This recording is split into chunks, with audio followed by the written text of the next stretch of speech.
Hello happy souls video போட்டே ரொம்ப நாள் ஆகுது. ஸோ எனக்குமே வந்து ஸ்கூல் ஆனுவல் டே லீவு முடிஞ்சு திரும்பி ஸ்கூலுக்கு போகலாமா வேணாமான்னு ஒரு யோசனை இருக்கும் இல்லையா? ஒரு தயக்கத்தோடயே ஸ்கூலுக்கு போகல, அதே மாதிரி தான் இருக்குது வீடியோ போடுறதுக்குமே. வீடியோ போடுமா வேணாமான்னு யோசித்து சரி இன்றைக்கி ஸ்டார்ட் பண்ணிடலாம் அப்படின்னு சொல்லிட்டு ரொம்ப நாள் கழித்து இன்றைக்கி தான் வந்து வீடியோ போட ஸ்டார்ட் பண்ணுறேன். வீட்டில் வந்து கொஞ்சம் ஒர்க் போயிட்டு இருந்தது, ரெனோவேஷன் ஒர்க்கு. அப்புறம் வீட்டில் வந்து புதுசாக வீடு கட்டி குடி போயிருந்தோம்.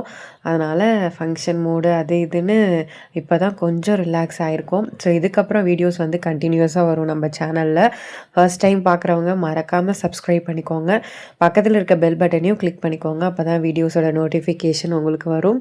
அது மட்டும் இல்லாமல் சப்ஸ்கிரைப் பண்ணுறது மட்டும் இல்லாமல் ஒரு லைக் பட்டனை தட்டி விட்டுட்டு அப்படியே கமெண்ட்டும் பண்ணிட்டு போயிடுங்க.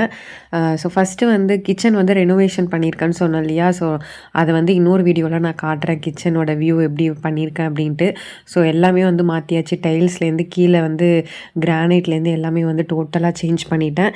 ஸோ கிச்சனை சேஞ்ச் பண்ணிவிட்டு புது அடுப்பு வாங்கி வைக்கலனா எப்படி அப்படின்னு சொல்லிட்டு நான் வந்து விடியமோட பிராண்டு தான் வந்து வாங்கியிருந்தேன். விடியம் வோகில் வந்து 3 பர்னர், இது வந்து ஹாப் மாடலு. ஸோ அதை வந்து கட் பண்ணி வைக்கணும்.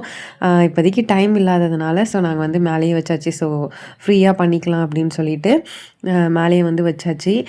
ஸோ இது வச்சு வந்து 1 வீக் ஆகுது. ஸோ நான் இப்போ வந்து வீடியோ போடுறேன். நல்லா பால் காய்ச்சி நல்லா பொங்கி வந்துடுச்சு.